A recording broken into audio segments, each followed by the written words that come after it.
안녕하세요, 여러분. 저는 이제 60대에 접어들고 있는 아줌마 겸 곧 할머니가 되는 여성입니다.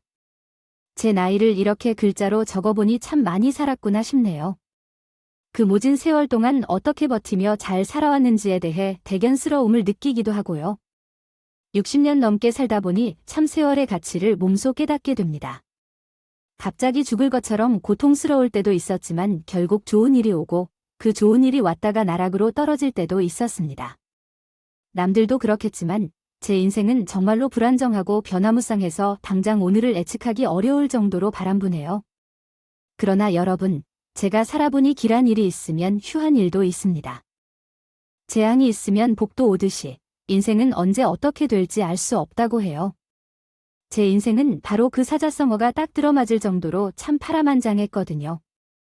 요즘은 참으로 살기 어려우며 가혹한 세상이에요. 언제 구름이 거칠고 아쉽느냐, 언제 내 인생에 해가 비치는지 생각하곤 해요. 혹시 지금 제 서연을 듣고 계시는 분들 중에 삶에 지쳐 고생하시는 분들이 있다면 제 이야기를 꼭 끝까지 한번 들어봐 주시면 좋겠어요. 고단한 삶에 지쳐 계신 여러분에게 작은 힘을 드릴 수 있지 않을까 하는 바람으로 조심스럽게 제 사연을 드리겠습니다. 여러분은 기적이라는 단어를 믿으시나요? 나도 사실 전혀 믿지 않았던 단어였어요. 사실 그런 걸 기대할 만큼 넉넉한 삶은 아니었거든요. 하지만 시궁창처럼 흘러가던 제 삶에도 언젠가는 기적이 찾아왔더라고요. 행복이라는 단어와 함께 찾아온 밝은 빛이죠. 저는 참으로 가난한 집에서 둘째로 태어났어요. 제 위로는 5살 연상의 오빠 한 명이 있었고요. 제 삶의 첫 기억은 오빠가 차려준 단순한 밥을 먹는 순간이었어요. 좁고 허름한 집에서는 항상 오빠와 나 둘만이었어요. 아버지는 막일을 하시고 어머니는 식당에서 일하셨어요. 집을 항상 비우시면서 엄마가 해두고 가신 밥에는 늘 반찬이 부족한 김치만이 있었어요. 가끔씩 엄마가 식당에서 가져온 나물 반찬이 있는 날에는 정말로 정성스러운 식사였죠. 어린 오빠는 배가 고프다며 내게 야단을 쳤을 때 고사리를 손수밥에 곁들여 주었어요. 밥이 부족한 날에는 오빠가 나머지 밥을 모두 내게 주었고 오빠는 배가 고플 때도 배가 고프지 않다며 물어볼 때마다 대답했어요. 그래서 제 기억 속에 오빠는 언제나 영웅이었어요. 저는 먹어도 계속 배가 고플 때 오빠는 한 입도 먹지 않았지만 배고프지 않았던 천하무적 같은 존재였죠. 그래서 오빠가 세상에서 제일 멋지다고 생각했어요. 생각하며 자랐습니다. 물론 지금 돌이키며 생각해보면 오빠는 내게 자기 밥을 다 넘겨주고 얼마나 배가 고팠을까 생각이 들지만요. 어려운 살림에도 우리 남매는 참으로 돈독했어요. 어릴 적에는 포대기에 오빠가 절없이 키워줬기에 제게는 또 다른 부모 같았죠. 가난해도 화목한 집이었어요. 배가 고프더라도 옆에 오빠와 부모님이 계셔서 어린 저는 그저 행복했던 거죠. 그러던 어느 날, 제 인생의 첫 번째 불행이 찾아왔어요. 공사 현장에서 일하시던 아버지께서 큰 사고를 당하셨어요. 즉시 병원으로 이송되던 중 아버지께서 숨을 거두셨고 말았어요. 엎친 데 덮친 격으로 아버지의 장례를 치러야만 했습니다. 치르는 도중 어머니는 충격과 슬픔을 이길 수 없어서 쓰러지셨어요. 곧바로 병원으로 옮겼지만 장례를 다 치른 후 발인까지 끝내길 기다렸는데 어머니도 아버지를 따르시게 되었습니다. 결국 우리 남매는 한순간에 부모 없는 고아가 되었죠. 친인척들은 있었지만 다들 사정이 좋지 못해서 모두가 힘든 시기에 우리 남매를 돌볼 친척은 없었어요. 그래서 저희 남매는 막내 고모의 손에 이끌려 보육원으로 보내게 되었습니다. 제가 5살이었고 오빠는 10살이었죠. 그 보육원은 수녀원에서 운영하는 시설이었지만 시설이 굉장히 좋지는 않았어요. 물론 다른 보육원과 비교하진 못했지만요. 모르겠지만 그 당시 판자촌에서도 우리 집보다 낙후된 환경이었어요. 아주 좁은 방에서 대략 30명의 아이들이 모여 잠을 잤는데 편하게 다리를 뻗기는커녕 몸을 뒤척이기도 힘들었어요. 그럴 때마다 오빠는 제 옆에서 수키야, 오빠 몸에 다리 얹고 편하게 자라고 했어요. 항상 자신의 잠자리를 내게 내어주고 저는 조그맣게 웅크리고 잠을 청했죠. 마치 전쟁 중처럼 북적이는 그 방 안에서 오빠만이 절 지켜주는 유일한 울타리였어요. 오빠는 제게 정말 오빠가 아닌 신 같은 존재였죠. 오빠가 곁에 있어서 참 다행이에요. 어디 가더라도 우리 오빠만 있으면 괜찮다고 생각할 정도로 큰 의지가 되었습니다. 그 보육원은 하루에 2끼씩을 급식으로 제공했어요. 보조금도 없이 운영하는 보육원은 항상 식량이 부족했죠. 그래서 늘 식판에 몇 개 떠있는 미음이나 죽을 먹었고, 그래도 배를 충분히 채울 만큼 되지 않아 저희 남매는 항상 배를 골아야만 했습니다. 아이들이 30의 나이에 얼마나 배고팠을까요? 급식이 끝나고 식사가 시작되면 서로의 밥을 빼앗으려는 일이 있었어요. 그럴 때마다 믿음직하게 지켜주던 것은 오빠였고, 오빠의 밥을 반으로 나누어 먹곤 했습니다.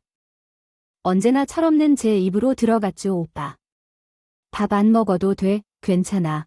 너 더 먹어. 내일은 내가 자신의 밥을 양보했죠. 우리는 하루가 지날수록 피곤해지고 있었어요. 영양실조로 배는 툭 튀어나오고 손톱 밑은 까슬까슬한 거스러미가 올라와 있었죠. 내가 손에 뜯어 놓은 거스러미에서 흘러나오는 물을 쪽쪽 빨고 있을 때였어요. 오빠가 결심하듯 내게 말했어요. 오랜 시간 생각해봤는데 수키야, 응, 저는 피를 빨지 않고 오빠를 바라보았죠. 오빠, 돈 벌어서 널 데리러 갈게. 여기 있으면 둘 다 굶어 죽을 거야. 나를 혼자 두고 오빠가 금방 올 거야. 너도 국민학교에 가고 중학교에도 가야 해. 그러니까 여기 계속 있으면 안 돼. 데리러 올 테니까 꼭 여기 있어야 해. 이해해야 돼. 날 데리고 가면 안 돼. 그렇긴 하지만 내가 여기 있으면 더 안전해. 따라서 오직 3년만 기다려주길 바래. 우리 수키가 국민학교에 입학하기 전에 오빠가 꼭 올 거야. 내가 울면서 너에게 안쓰럽게 달려든 것은 오빠의 결심이 단단하게 세워져 있기 때문이었어.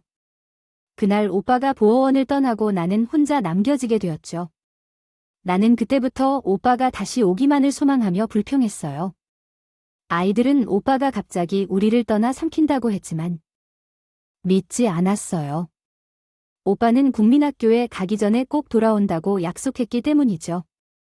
하지만 시간이 흘러도 그 약속을 지키지 않았어요. 3년이 지나도 오빠는 돌아오지 않았고 4년이 지난 해에야 제가 깨달았죠. 오빠가 날 버린 것이라는 사실을요. 아쉽게도 운명은 더 나빠졌어요. 원장 수녀님이 돌아가시면서 보육원 운영이 어려워졌어요. 더구나 화재가 발생해 많은 아이들이 방 안에서 죽었죠. 저는 가까운 사람이 살아남았지만 그 일로 인해 운영이 어려워져 결국 보육원은 문이 닫혔고 나는 다른 보육원으로 이전하게 되었습니다. 나는 차마 발걸음이 떨어지지 않았어요. 혹시나 오빠가 올지 알았는데 내가 없으면 어떡하나 하지만 살아야 했어요. 발걸음을 옮겨야만 했어요. 그렇게 세월은 무심코 흘렀습니다. 이전한 보육원은 다행히 국가가 운영하는 곳이었어요. 그래서인지 저를 학교에 보내주었어요. 늦게 학교에 입학해 중학교까지 졸업했어요. 그 사이 나는 종종 오빠와 있던 폐허가 되어버린 보육원에 가서 하루 종일 오빠를 기다렸어요. 혹시나 오지 않을까 미련을 버리지 못했죠. 그렇게 오지 않는 오빠를 계속 기다리며 발길을 돌리는 일이 수십 번 되자마자 나도 모르게 단념하는 마음이 들었습니다. 그런데 이런 마음이 생겼을 때 보육원 원장님의 소개로 작은 부품 공장에 취직하였습니다. 경기도에 위치한 그 공장은 단순한 작업으로 부품을 칠하는 작은 공장이었기 때문에 그리 힘들지 않았어요. 무엇보다도 기숙사가 마련되어 있어서 정말 좋았습니다. 제가 쓰는 방이 아니었지만 함께 4명이 사용하다 보니 자신만의 공간도 조금씩 확보할 수 있었습니다. 태어나 처음으로 가진 공간이 얼마나 소중하고 특별한지를 느낄 수 있었어요. 참 열심히 그리고 성실하게 일해왔습니다. 언젠가는 잘 살게 될 거라는 기대를 갖기보다 행복해질 수 있을까 하는 희망으로 하루를 견디며 살아왔습니다. 19살에 만났고 남편이었던 분과 공장에서 함께 일하게 되었습니다. 처음에는 그냥 같이 일하는 동료였지만 어느샌가부터 저를 잘 챙겨주기 시작했어요. 받은 간식도 제 주머니에 넣어주고 휴일에도 제가 쉬게 하면서 일을 대신 해주는 등 정말 따뜻한 사람이었어요. 이전에는 다른 남자를 만난 적도 없었지만 남편의 섬세함에 끌렸던 것 같아요. 그리고 그 당시 남편은 사람 만나 성실하고 공장 내에서도 평판이 좋았습니다. 뿐만 아니라 나와는 다르게 부모님과 함께하기 어려운 상황이라는 것도 큰 공감대가 되었어요. 그로 인해 남편과 사귀게 되었습니다. 21살이 되며 결혼식은 없이 혼인신고를 했습니다. 살림은 넉넉하지 않았지만 결혼 생활은 나쁘지 않았던 것 같습니다. 그 당시에는 행복이라는 개념조차 없었고 그저 다른 사람들처럼 평범하게 월세방에서 편안히 살고 싶다는 소박한 소망만 있었습니다. 그렇게 세월이 흘러 나에게 첫 번째 기적이 찾아왔는데 그것은 아이라는 큰 선물이었습니다. 하지만 문제가 있었습니다. 남편이 조금씩 도박에 손을 대고 있었다는 사실을 어렴풋이 알고 있었고 나이 길이 태어난 달을 생각에 모시겼지만 남편은 그 외에도 문제가 많았습니다. 술을 마시고 돈을 가져오라며 협박하는 것이나 여자 문제를 일으키는 것은 부지기수였습니다. 하지만 저는 그런 유형의 유혹을 극복했습니다.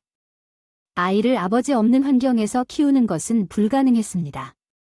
그래서 아이는 건강하게 자랐고 남편의 도박에서 얻은 돈도 불어났습니다.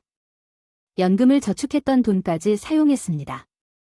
남편이 그 돈에 손대지 않았으면 좋았을 텐데요. 사실은 우리 아들은 학업이 잘 되어서 서울의 최고 대학에 진학할 수 있는데요. 담임 선생님이 말씀하셨던 것도 있었습니다. 아이가 곧 대학에 진학할 나이가 되어가는데 그 돈을 도박판에 날려버리다니요. 저는 그때 굳은 결심을 했습니다. 남편의 도박판에 찾아가서 그 판돈이라도 회수해야겠다고 생각한 것이죠. 그래서 억지로 단칸방으로 들어간 곳은 작은 방이었습니다. 거창한 집이라도 생각했던 저는 의아하여 조심스레 문을 열었지만 그 안에서 볼 수 없는 것을 보게 되었습니다. 노란 장판이 흩어져 있는 새빨간 화투판, 구겨진 이불 위에 엉겨진 남녀가 저를 보고 놀랐습니다. 눈이 커다랗게 된 남편과 젊은 여자였습니다. 문을 쾅 닫고 그 자리를 도망치듯 나왔습니다. 그래도 계집질과 폭력은 하지 않는다며 참아왔던 제 인생이 한순간에 무너지는 기분이었어요. 남편이 바람을 핀다는 건 알았지만 직접 눈으로 목격하니 정말 세상이 무너져 내리는 것 같았어요.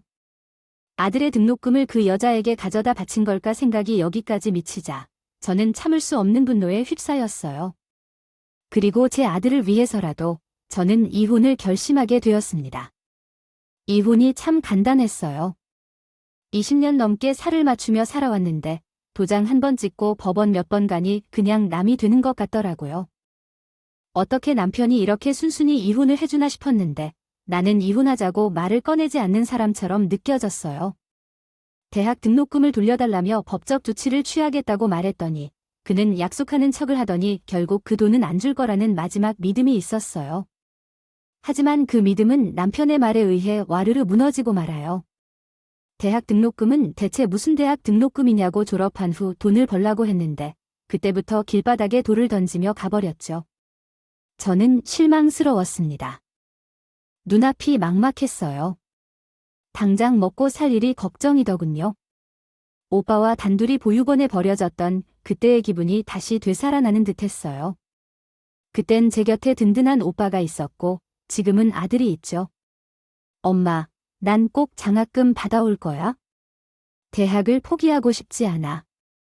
우리 엄마 호강시켜드려야지. 그렇게 말해주는 아들에게 얼마나 미안하고 죄스러운지 저는 밤새 소리 죽여 울었습니다. 그런데 참 하늘이 무너져도 솟아날 구멍은 있더군요. 저와 함께 공장을 다니던 언니가 연락이 왔어요. 너 그 호루 새끼랑 헤어졌다며? 아유, 언니, 그래도 진우 오빠한테 호른 새끼가. 뭐예요? 착한 척하다가는 젊은 여자랑 바람 피우다가 아들의 대학 등록금까지 한 번에 다 올려준 놈이 어떤 애비라는 거예요? 너 앞으로 어떻게 살 생각이야? 그래서 눈앞이 막막해. 당장 아들이 대학에 입학하는데 등록금을 마련해야 하는데 언니, 혹시 일자리 좋은 곳 없냐? 아, 그게 말이야. 그러니까 전화한 건 아는 언니도 일하던 곳 있거든. 서울에 있는 대저택에 들어가는 가정부. 언니도 평생 다녀도 좋다고 하더라고. 전화한 건 언니가 아들 보면서 외국으로 이민 가야 하니까 들어가는 가정부. 그래요. 별장이 별도로 있어서 진우랑 같이 살 수도 있고 진우의 학교도 서울에 있으니 통학하기도 어렵지는 않아서 잘 된 것 같아요. 또한 월급도 꽤 괜찮고 사람들도 예의 바르다고 해요. 첫 달 월급으로 진후에 등록금을 낼 수 있을 것 같은데 어떻게 소개해 좋겠어요? 정말로 하늘에서 내려온 금붕어 같아요. 나에게 너무나 행운이에요. 언니, 정말 감사합니다. 누군가에게 죽으라는 법은 없답니다. 면접이 잡히자마자 서울로 향했어요. 남편이 짐을 빼러 오는 날이었지만 그게 중요하지 않았어요. 제게 제 아들이 가장 중요했기 때문이죠. 이게 집이에요. 언니가 알려준 주소로 찾아가니 아주 높은 담장이 나왔고 그 담장만큼 높은 대문은 정말 멋있었어요. 어릴 적에 꿈꾸며 종이에 그리던 집처럼 보였죠. 떨리는 마음으로 조심스레 초인종을 눌렀더니 누구세요? 라는 목소리가 들렸어요. 입주 가사도우미 면접을 봤다고 말하자 거대한 대문이 삐걱 열리더니 저는 마른 침을 삼키며 집 안으로 들어섰어요. 처음에 집이 나올 줄 알았는데 담장 안의 세계는 정말 광활했어요. 크고 아름답게 가꾸어진 정원을 걸어가다 보니 대저택이 나타났어요. 눈이 휘둥그레진 채 그 옆에 계신 분이 보였습니다. 달린 별채에 도착했을 때 그곳이 정말 좋은 집이었습니다. 지금까지 살아온 어떤 집보다도 겉으로 봤을 때 더 좋아 보였죠. 심장이 두근거리는 것을 느꼈고 반드시 이 집에서 일하고 싶다는 생각이 들었습니다. 그래서 집 안으로 들어갔어요. 여기 앉으세요. 하며 효숙이 동생이라고 소개된 인상 좋은 분이 소파로 안내해 주었어요. 그녀는 제 언니의 친한 친구 같은 분이셨어요. 나를 보고 가볍게 눈짓을 하자 네 하며 대답했습니다. 사모님도 곧 나오실 거예요. 여기 정말 좋아요. 손만 여물면 일하기 좋을 거요. 그 말을 하고 있는데 아주 멀리서 오아하고 세련되게 차려입은 중년의 여성이 다가오셨어요. 먼 길 오시느라 수고하셨어요. 하며 밝은 음성으로 말하는데 기품 있는 느낌이 물씬 느껴졌습니다. 사람들은 몰입하면 분해된다는 이야기가 있었죠. 그 말을 떠올리게 했어요. 그런데 당신은 검소한 옷차림과 목소리, 따뜻한 미소로 여유로움을 느끼게 하는 인상을 가지고 계셨어요. 안녕하세요 라 하시면서 말을 시작하셨습니다. 저는 이야기를 대충 들었는데 이번에 자녀가 좋은 대학에 간다며 하시더군요. 그리고 가사도우미 경력이 있는지 물으셨는데 제가 가사도우미 경력은 없습니다. 그러나 저는 정말 잘할 수 있어요. 식혜만 주시면 열심히 할 테니까요. 경력은 사실 중요하지 않아요. 가정주부로 지내온 경험이 격려가 아니었을까 해요. 사실 지금 계신 아주머니께서 음식을 가져다 주셨어요. 음식이라니 놀랐죠. 음식이요? 하고 물었죠. 네, 지금 아주머니가 준 음식을 드셔보세요. 저는 음식을 어떻게? 그 말을 듣고 생각해보니 얼마 전 효숙 언니가 제 집에 들러와서 이것저것 반찬을 좀 싸준 기억이 났어요. 기분 나빠하지 않았으면 좋겠어요. 우리 집 양반이 입맛이 까다로워서 음식을 많이 가리곤 해서 어쩔 수 없이 미리 좀 아팠었던 거죠. 아, 근데 남편이 아주머니가 해주신 음식을 너무 잘 먹어요. 엄마가 해준 음식 같다면서 그것만 있는지면 되다 판단해서 이렇게 불러왔어요. 오늘은 면접이 아니라 같이 잘 보내자고 부르신 거예요. 손을 꼭 잡아주셨더군요. 앞으로 잘 부탁드립니다. 아들 대학 등록금이 없다는 얘기도 들었어요. 일만 잘해주신다면 아들님 대학 등록금은 앞으로 걱정할 필요 없어요. 저희가 다 해줄게요. 취직만으로도 감사한데 등록금까지 내주신다니 이런 은인이 다 있나 싶더라고요. 저는 연신 허리를 굽신거렸습니다. 앞으로 잘 부탁드립니다. 감사합니다. 정말 감사합니다. 그렇게 좋아서 아들 진호는 그 집 별채로 이사를 했어요. 집은 밖에서 보았던 것과 마찬가지로 너무 좋았습니다. 아들도 무척 좋아했고 저도 무척 좋았죠. 어때요? 두 식구에게 적당할 것 같기도 하고 조금 좁다는 걱정도 되지만 그러네요. 이삿짐을 다 나르고 정리하고 있는데 사모님이 쟁반에 과일과 차를 내어 오셨어요. 말씀하시더라고 저는 손사래를 치며 고개를 가로지었습니다. 지금도 훌륭해요. 사실은 거실이 있는 집에서 처음 살아봐요.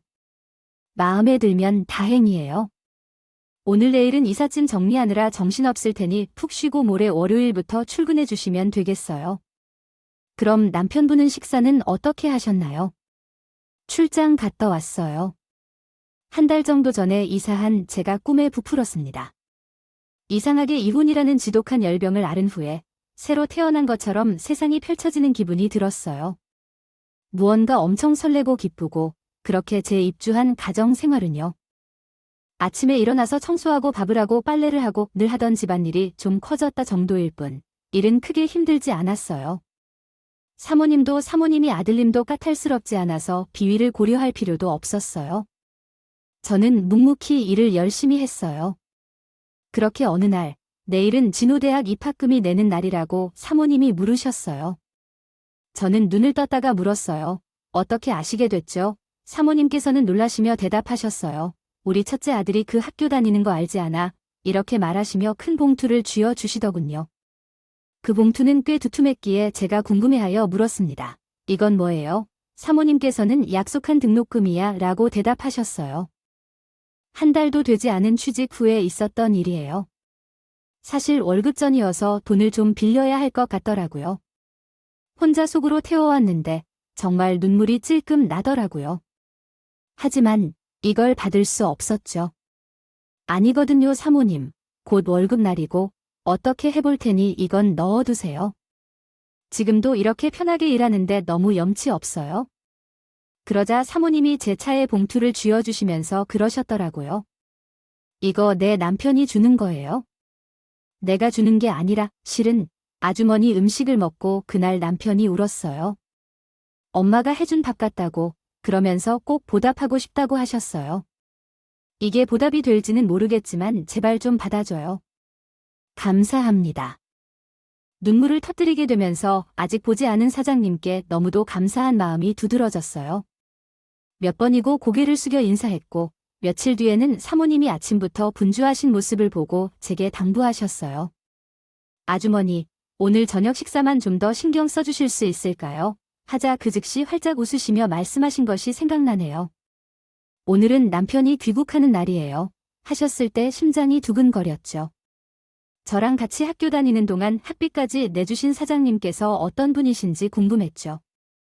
이런 좋은 사모님과 결혼하여 대학 등록금까지 내주신 사장님께서는 어떤 분이시길래 그날 최선을 다해 준비한 저녁을 차렸답니다. 커다란 트렁크를 손수 끌고 집 안으로 들어오셨죠. 여보, 나 왔어. 아주 큰 기회가 있는 거야?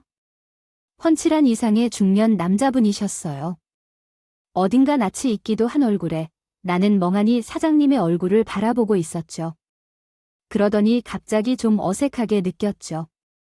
이런 따라잡기식의 삶이 어떻게 사장님 같은 높은 분을 배인 걸까요? 괜히 혼자 내적 친밀감이 생겨서겠죠 생각하며 빨리 뒤돌아 주방으로 향했습니다. 음식은 잘 차려주었고 꽤 맛도 있었어요. 우와, 이거 완전 진수성찬인데 씻고 나오신 사장님이 음식이 가득한 식탁을 보시고 감탄사를 터뜨리셨어요. 뒤에 오신 사모님도 놀라서 눈이 휘둥그레해서 저는 쑥스러웠어요. 얼른 국과 밥을 먹고 자리를 떠나려고 했는데 사장님이 제 손을 잡으셨어요. 아주머님도 함께 식사하시죠. 이건 너무 많아서 우리 가족 다 못 먹을 것 같은데 아드님도 함께 식사하세요. 그래서 얼른 진우를 부르려고 했더니 아주머니가 돈 많은 부자들은 부하들을 종부리처럼 부른다고 하셔서 내외가 공손하실 것 같다는 생각에 사양했습니다. 그런데 사장님은 단호하셨어요. 결국 저와 진호는 그 게시방석에 앉아 함께 식사를 하게 되었어요. 진호군은 우리 영훈이랑 같은 학교라고 이번에 1학년에 입학했어요. 공부를 아주 잘한 모양이에요. 진영이 생각하고 궁금한 게 있으면 물어보고 그렇게 일상적인 대화를 나누다가 사장님이 김치를 하나 집어 입안에 넣으셨어요. 그런데 사장님이 반듯하던 미간이 확 구겨지시더라고요. 제가 잔뜩 놀라서 물었죠. 왜 그러세요? 입맛에 안 맞으세요? 이 김치가 식상하신 건가요? 아니요. 며칠 전에 담은 거예요. 저는 기어 들어가는 음성으로 대답했어요. 고향이가 어디예요? 전 서울에요. 서울 김치인데 전라도 김치 맛이 나네요. 알겠어요. 제가 해석된 내용은 다음과 같습니다. 아내, 제 어머니는 전라도 분이셨거든요. 어릴 때 어머니 뒤에서 배우던 것들이 아직 손에 익어 있는 것 같아요. 혹시 전라도 김치를 싫어하시면 다시 담아드릴게요. 죄송합니다. 제가 기어들 들어가는 목소리로 이야기하자 사장님은 급히 손사리를 치셨어요. 아니요, 정말로 좋아하시는 거죠. 제 어머니도 전라도 분이셨거든요. 김치가 꼭 우리 어머니 김치 같은 맛이 나서 여쭤봤어요. 그 말에야 저는 안심했죠. 그리고 아주 쓸데없는 이야기를 해버립니다. 아, 그러셨구나. 그런데 제 어머니는 일찍 돌아가셔서요. 그냥 보기만 한 정도라 그 맛은 못 따라가요. 아, 어머니가. 위 내용을 확인하신 후 추가로 수정이 필요하다면 알려주시면 감사하겠습니다. 일찍 돌아가셨습니다. 안타깝게도 물어보시는 목소리에도 모르게 입을 눌렸습니다. 아버지께서 사고로 돌아가시고 어머니는 그 충격으로 쓰러지셨다가 떠나셨습니다. 제 나이는 5살이었습니다. 그런데 그 당시 사장님의 눈동자가 크게 떠 있었고 손에 들려있는 숟가락이 물건이 툭 하고 식탁 위에 떨어졌습니다. 저는 영어를 모르는 어린애 어리둥절했었습니다. 굳어버린 사장님 대신 사모님께서 넌지시 모르셨던 것 같습니다. 어린 나이에 그런 일이 있었다니 안 됐던 일이었네요. 혹시 외동으로 크셨나요? 아니요, 오빠가 있었습니다. 5살 때 위로 얼굴을 못 본 지도 몇십 년이 지났습니다. 사모님은 놀라셔서 저도 모르게 튀어나온 비명을 손으로 틀어막으시고 새빨개진 눈으로 다시 제게 물으셨습니다. 제가 아주머니 성함도 못 여쭤봤네요. 혹시 성함이 정숙희 씨였습니까? 세상에 저는 도무지 영문을 알 수 없었습니다. 놀라셔서 연신 입을 틀어막으시는 사모님과 눈물이 그렁그렁하신 사장님까지 제가 무슨 말 실수를 했나 싶었어요. 정말 그 순간 뒷골이 서늘했을 정도였습니다. 그때 사장님이 눈물을 그렁그렁 달고 다시 물어보셨는데 그래서 보육원에 가셨습니까? 은혜 보육원이라고 하셨는데 그런데 거기서 불이 나서 문을 닫았다고 했어요. 그러나 수키야. 오빠야. 정수환 오빠는 정수환 오빠의 실제 이름이었어요. 네, 그 순간에 사장님의 얼굴에 어린 시절의 오빠의 모습이 겹쳤어요. 많이 커지고 늙었지만 왜인지 낯익은 얼굴은 사실 제가 기억하던 오빠의 얼굴이었던 거예요. 그날 즐거운 식사 자리는 결국 눈물의 자리가 되었어요. 사연을 듣니 보육원을 나온 오빠도 많이 힘들었던 것 같아요. 자리를 못 잡아서 저를 데리러 오지 못하고 있었다가 5년째 지난 날, 저를 데리러 오는데 보육원은 이미 불에 타 폐허가 되어 있었고 아이들이 다 불에 탄 상태였어요. 죽었다는 소문을 들었다고 해요. 결국 소문을 찾아낸 생존자, 아이의 입에서 제가 사망했다는 소리를 들었다고 합니다. 시신을 찾으려고 노력도 해보고 혹시 살아있지는 않을까 찾아보았지만 화재로 다 타버려 자료는 없었고 방도가 없었대요. 오빠는 이 모든 것이 가난 때문이라고 생각하면서 악을 쓰고 성공했고 이 자리에 올랐지만 저를 향한 죄책감과 그리움의 마음 한구석이 텅 비어 있었다고 합니다. 하긴 사모님도 그 사연을 다 아는 정도이니 얼마나 많이 이야기하고 한을 품고 살았을까 싶었어요. 그날 밤 저희 남매는 한참을 서로를 붙들고 울며 살아온 이야기를 했어요. 이야기를 다 듣던 오빠는 남편에 대한 분노에 치를 떨었고 자신이 좀 더 일찍 찾아야 했다며 자책했습니다. 당장 우리 집 2층으로 이사해야 한다는 오빠의 말에 깜짝 놀라며 되물었죠. 이 집 2층으로요? 어차피 널 위해 지은 집이야? 내가 어릴 때 그렸던 그 집 모습을 재현하려고 엄청 노력했거든. 저는 그제야 왜 이런 멋진 대저택이 낯설지 않는지 깨달았어요. 나중에 크면 꼭 오빠랑 이런 집에 살 거야? 오빠는 1층에, 난 2층에서 같이 사는 거지. 어때? 어릴 때 오빠의 앞에서 그리던 그림 속 그 집의 모습을 너무나도 닮아 있었다는 것을 이제야 알아차렸습니다. 눈물을 흘리는 걸 지울 만큼 흘릴수록 눈물을 흘렸습니다. 언니가 나에게 손을 꼭 잡으며 이렇게 말했던 것에 얼마나 고맙던지 몰랐어요. 그래서 저희는 별장에서 대저택 2층으로 이사했어요. 그날부터 제 삶은 완전히 변했죠. 오빠와 세원이 싫다고 할지라도 차를 사주고 건물을 제 명의로 내어주고 좋은 옷과 가방을 사줬어요. 나는 하늘을 풍기는 사람들처럼 안도했습니다. 그 행복한 일들에 대해 너무나도 감사하면서도 이 갑작스러운 변화에 어찌할 바를 몰랐어요. 오빠, 받아야 할지 알 수가 없었어요. 내외 덕분에 제 아들 진우와 함께 가난의 묵은 날에서 벗어날 수 있었습니다. 그 집에서의 모든 생활이 행복했어요. 하지만 그 행복이 계속된다는 것에 마음이 불안해졌어요. 이렇게 행복해도 되는 걸까? 좋기만 해도 되는 걸까? 곧 불행이 찾아올 것만 같았고 불길한 예감이 현실이 되었죠. 평화로운 어느 날 문자를 받아 확인하자 얼굴이 창백해졌어요. 부저 오빠 만나서 호강하면서 산다면서 평생 나한테 빌부터 살았던 빚도 갚을 수 있겠다고 반대로 전 남편이었어요. 매우 놀라서 핸드폰 화면을 멍하니 쳐다봤습니다. 그래서 연이어 문자가 도착했을 때 왜 그랬는지 너무 싫었어요. 싫으면 진호의 양육권을 내주겠다거나 하는 말에 대해 경악을 금할 수 없었습니다. 어째서 이런 소인도 못한 사람과 몇 년을 산 걸까요? 생각만 해도 토할 것 같았고 불안했습니다.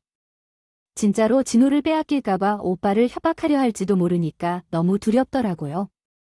그런데 전화가 없어서 그런지 남편이 급히 집에 들어왔습니다. 딩동딩동. 새언니와 함께 정원 테이블에 앉아 차를 마시고 있던 저는 갑자기 초인종 소리 때문에 대문 쪽으로 향했습니다. 누구세요? 우체국이나 택배 기사 아니면 보통 착오로 드나요? 우편함에 넣어두고 가시는데요. 딱히 올 사람이 없어서 누구인지 궁금해하며 대문을 열었더니 눈앞에 친숙한 얼굴이 보여서 깜짝 놀라지 않을 수 없었습니다. 그것이 곧 제 남편이었거든요. 오랜만이네. 아쉽게도 바로 남편이라고 말하면서 얼굴을 붉히고 계셨어요. 저는 사색에 잠겨 문을 서둘러 닫으려 했지만 급한 사정으로 바로 떠나갈 수 없다며 여기가 어디냐고 찾아와라고 하더니 낯선 힘으로 집 안으로 밀쳐 들어왔어요. 왜 내가 내 마누라 집으로도 못 가봐? 하면서 바닥에 쓰러지자 남편이 저를 넘어서며 성큼성큼 집 안으로 향했습니다. 갑작스럽게 나타난 낯선 남자의 출연의 이름도 놀라지 않았을 리 없겠죠. 어머. 누구세요? 아이고, 안녕하십니까? 저는 정숙희입니다. 남편인지나 아버지께서 오시는 쪽으로 들어가면 됩니다.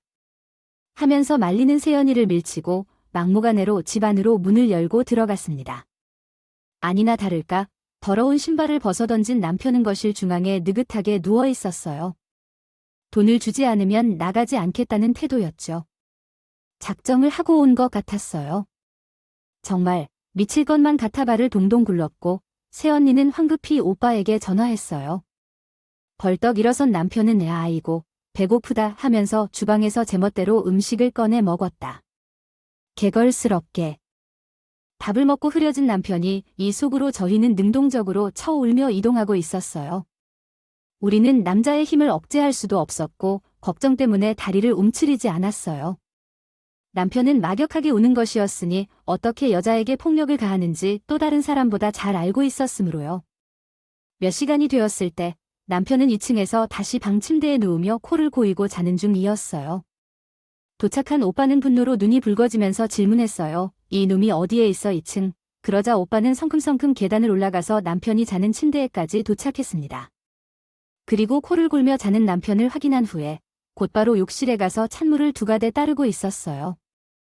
오빠가 거침없이 찬물을 뿌려 깨어난 남편은 화들짝 놀라 몸을 일으켰어요. 이게 뭐야? 하며 잠에서 덜 깨어난 채 맞은 물벼락에 놀란 남편은 몸을 꿈직꿈직 거렸습니다. 너, 장준식이 내 동생 등골을 빼먹으면서 평생 노른잡이 재채기만 시달렸던 놈이 내 놈이구나. 뭐, 가난하게 사는 고한용 중개가 누군데?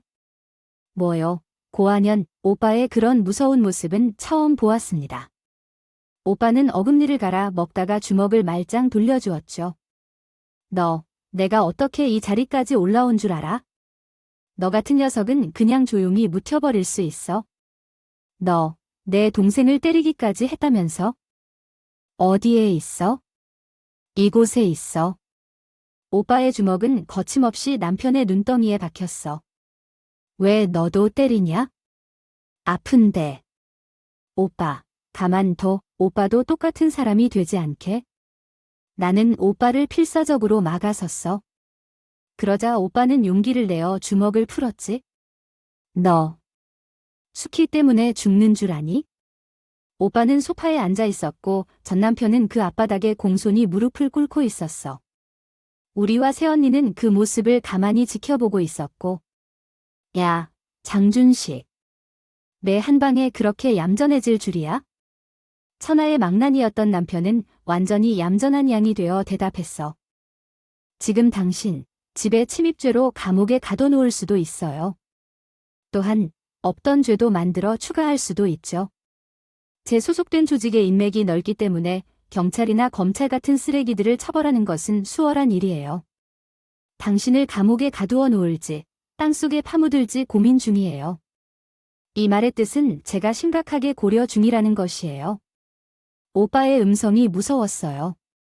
일반적으로 상냥했던 오빠의 모습과 달리 차가웠고 엄격했어요.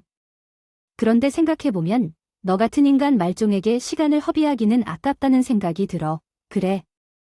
어떻게 너를 이 자리에서 그냥 죽여주거나 혹은 너가 남이 근근히 살던 시궁창으로 되돌아가서 다시 얼씬거리지 않도록 할지 고민 중이에요. 오빠의 태도가요. 얼마나 무서웠고 차가웠는지 남편의 어깨가 움츠려든 게 달달 떨릴 정도였어요. 오빠는 그런 전 남편에게 그런 비밀을 흘려보낼 만큼 자신 있었다고 말했습니다. 생각해보니 그렇게 할 수 없는군요. 동생한테 한 일을 생각하면 내가 살아있는 걸 볼 자신이 없네요. 아마 그 순간 오빠의 말이 진심임을 모두가 느낄 수 있었겠죠. 제 척추가 곤두설 정도로 무감정하고 차가웠던 목소리였어요. 아이고, 형님. 죄송합니다. 잘못했습니다. 다시는 그랬던 일 없을 거예요. 한 번만 용서해 주세요. 아직까지 한 번 더 살아가는 기회를 주세요. 그럴 때 오빠는 남편을 머리채를 잡고 뒤로 꺾으며 귓가에 속삭였습니다. 내가 고통을 겪은 적이 있는지 알아? 죽고 싶지만 결코 죽지 않으리라고 빌게 받고 싶어요. 이렇게 괴롭다면 어떨까요? 한 번 겪어보면 좋은 경험이 될 것 같아요. 남편은 이미 그 고통을 겪고 있는 사람처럼 비명을 지르며 도망쳐 나가려고 했습니다. 그는 평소겁 많은 남자인데 바지를 보니 가랑이 사이가 축축하게 젖어 있었고 오줌이 질질 흘러서 밖으로 도망치는 남편의 모습을 보며 쌓였던 울분이 싹 사라지는 기분이 들었어요. 그런데 그때 뒤에서 새언니의 깔깔깔 웃음소리가 들려오면서 시작되었어요. 그것이 재미있다는 듯이 넘어가며 계속 웃는 것이었습니다. 새언니는 왜 그렇게 웃고 있는지 100가지를 알려주고 있어요. 계속해서 웃고 계시던데 왜 그렇게 웃는지 궁금해요. 제게 무서운 일이 있었거든요. 그런데 새언니는 어이없는 듯이 오빠를 쳐다보며 다가와서 자기 연기를 찬양하더군요. 오장육부를 어떻게 해서 미쳐버릴 거냐고. 정말, 그러자 오빠는 멋있게 웃었어요. 최근에 너무 많은 느와르 영화를 봐서 그런지 그럴 만한 상황이었어요. 나 역시 그 정도로 속임수에 속아 넘어갈 줄은 몰랐네요. 현재 상황은 다 오빠의 연기 능력 때문이었어요. 그만큼 속아 넘어갈 만한 감쪽 같은 연기였던 거거든요. 아야, 아가씨, 걱정 마세요. 양반 저 사람은 심지가 착해요. 지나가던 개미 하나도 안 다치게 할 거예요. 어쨌든 덕분에 그 새끼는 다시 널썽도 못하겠네요. 저들은 오줌까지 지렸어요. 그러던 중 남편의 모습을 떠올릴 때마다 미소를 지어요. 남편은 정말 쥐에 죽은 듯이 살았고 소문에 따르면 노름비드로 오른쪽 손목을 잃었다고 하지만 어딘가에서 진짜로 죽었다는 소문도 돌고 있어요. 소문이 진실인지 저도 잘 모르겠네요. 아들 진호도 제 아버지에게 대한 이야기를 듣고 싶어 하지 않고 있어요. 또한 최근에 작은 손뜨개 가게를 열었어요. 가게는 크지 않지만 사람들을 만나고 따뜻한 차를 제공하며 손님이 오실 때를 기다리고 있어요. 마시고 평화롭게 살고 있어요. 물론 오빠와 새언니와는 끔찍이 서로를 아끼면서 사이좋게 지내고요. 이게 행복이구나 싶을 만큼 너무도 평온한 삶을 영위하고 있어요. 지금까지 했던 고생이 이 순간을 위한 것이구나 싶을 만큼 너무 좋아요. 인생지사 세옹지마, 어때요? 제 이야기를 들으시니 정말 그렇구나 싶으신가요? 점점 살기 힘들어지는 세상에서 살아내기 참 힘드시죠. 그래도 지금이 고비를 넘기고 나면 언제 그랬냐는 듯 행복한 삶이 올 거예요. 저처럼 행복한 사람도 그랬는데 행운을 가득 안고 태어나셨을 여러분은 어떻게 했어요? 그러니 지금 조금 힘들어도 조금만 견디세요. 추운 겨울이 지나야 꽃피는 봄이 오듯이 지금 당신의 인생의 주인은 곧 찾아올 따뜻한 봄을 위한 것이니까요. 여러분께 제 이야기가 오늘 좀 더 힘을 낼 수 있는 원동력이 되길 기도하며 이야기를 여기서 마치겠습니다. 감사합니다.